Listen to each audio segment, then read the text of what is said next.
Fidel Castro responded Monday to President Barack Obama's historic trip to Cuba with a long, bristling letter recounting the history of U.S. aggression against Cuba, writing that we don't need the empire to give us any presents. The 1,500-word letter in state media titled Brother Obama was Castro's first response to the president's 3-day visit last week, in which the president said he had come to bury the two countries' history of Cold War hostility. Obama did not meet with the 89-year-old Fidel Castro on the trip, but met several times with his 84-year-old brother Raul Castro, the current Cuban president.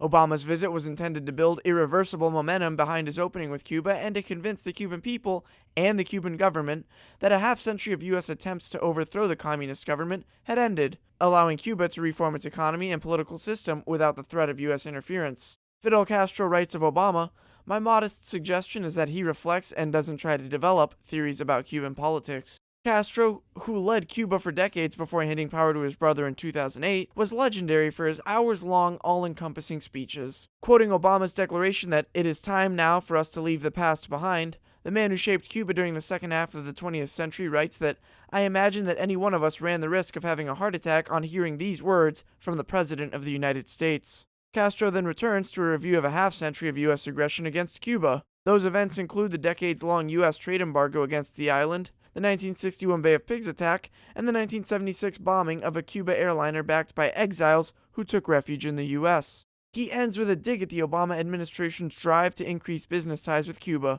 The Obama administration says reestablishing economic ties with the U.S. will be a boon for Cuba, whose centrally planned economy has struggled to escape from overdependence on imports and a chronic shortage of hard currency.